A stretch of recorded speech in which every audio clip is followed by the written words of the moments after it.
So obviously there's a lot going on in your head and everyone's heads, right? Yeah. And you studied psychology. Yes. Yes, I did. Finished it last year. Yeah, congratulations, because Thank that's you. a lot of work to do alongside a career as an athlete as well. Your master's thesis sounded interesting. So the optimal race run, audio hypnosis as effective mental training for downhill mountain bike athletes. Oh, is the title. You found it. Yeah, pretty cool. Tell us about that. So I had a course in university about hypnosis a few years ago, and it got me. I found it because my mentor who was doing this course, my lecturer, she was really good. She'd done a lot of practical work with us in this course, and we really experienced it. And straight away, I felt like that's a sick tool to help you race on race day and to help you perform under pressure. And so my idea came up, and I went to her asking, do you think I could do my master thesis with you about something about racing and hypnosis and stuff? And she was pretty cool and open. She was like, oh, of course you can. Whatever you like to do, just do it. Yeah.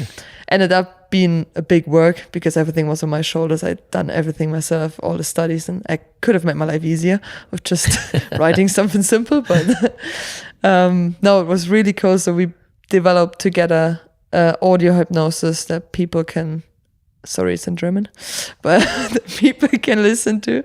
We were thinking of doing an English version actually, but I would love an English translated version of that at some point. If I you need ever to do, dig more let in me know. in that again. Yeah. So what we've been doing, so what you do with hypnosis. So I mean, a lot of people know meditation, don't they? Yeah. And I would say it's kind of similar, but more active. So first you relax a lot and you try to get in this meditative, relaxed mindset where you kind of, sometimes I experience like an out-of-body experience and stuff like that, and you're kind of here but not here.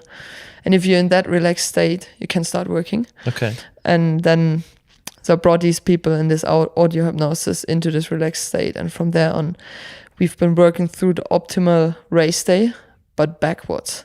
So we started with the feeling that's coming when you cross the finish line and you have an optimal race. Everything went to plan. You hit every line. You were on a heater, flow everywhere, and you're just frothing and loving life and proud of yourself. And just when this feeling comes up to your chest, to wherever it goes to, we develop this feeling so that they can really, know how this feels, and trying to go backwards through the run, through the start to an hour before the start.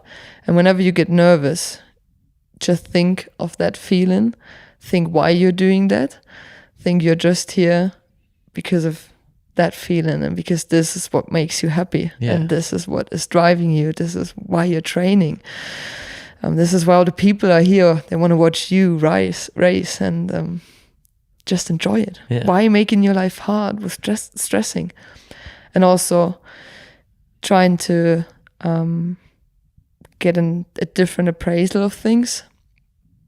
So if the nerves are coming up, don't say like, oh no, I'm not nervous. I'm nervous again. I'm gonna fuck up this, that, whatever. No, these nerves are good because they show your body you're ready. Yeah. You're ready to go, and it helps you raise your blood flow, get your attention ready, get your focus, everything to experience later this kind of nice feeling of like proud and everything. Yeah. So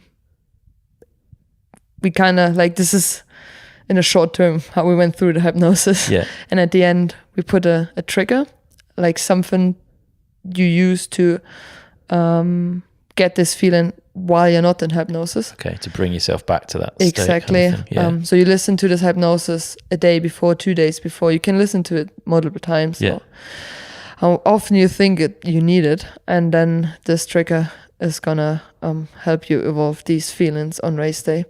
And I try to tell them to do it in the last 5 minutes before you run, because this is when the nerves are the worst. Yeah. And when you're about to freak out. And so everyone had a personal trigger, so I didn't want to, I gave them some suggestions. Okay. But I didn't want to give one thing that you have to do, because it needs to be your own thing. Yeah. Like people were saying, like pedaling backwards was a big thing, pulling the levers on the handlebars, slamming on the chest, saying certain words. One had a necklace and was touching it. And what was really cool, so first we did like obviously questionnaires, and we did heart rate variability measurements an hour before the race. So this is, I say, like an hour before the race, you should be still in a kind of calm state and relaxed. It's just before they started their warm-up, so you're still like, you should chill, literally. And in the questionnaires, we could show that the people were less anxious and slightly more confident. Okay. Especially the women. I only had 5 women.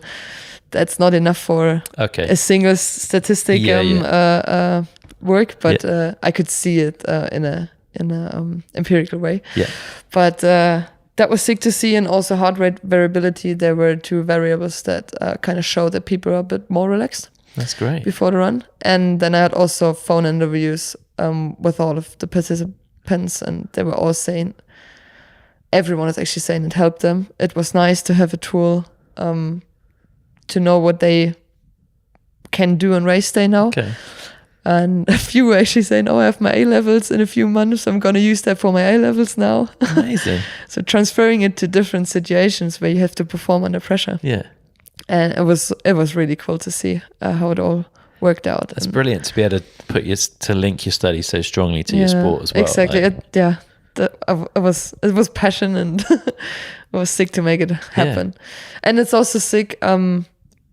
It was really hard to do these studies. I mean, it's a field study. You're out on a race. Like, it's obviously, and this is a bit of a problem with all the results. We only had 19 participants in the end, and obviously a lot of variables still going in. The 2 races, we had 2 races. So I tested it first race. A week later was the second race, and I tested it both of them.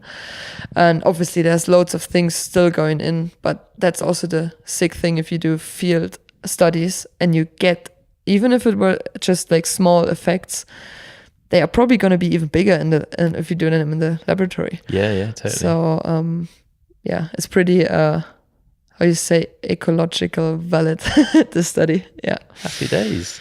That's really exciting to be able to finish off all that study as well with something like that. Yeah, exactly. And I want to continue doing stuff like that. Okay. And probably going to do a PhD. I know. A doctor, yeah. Alongside the racing still. Yeah. I did quite a lot of work till May, stopped it now. Mm-hmm. Probably gonna carry on in October. Yeah. But want to focus on, because what I saw in my studies is that the women were way more anxious than the men's, way less self-confident. And this is obviously, self-confidence is one of the biggest factors affecting your race performance. Yeah. So I want to dig into this field a bit more, into female in extreme sports or high risk sports, and the mental side of it, and compare them to the boys. And that'd be really interesting.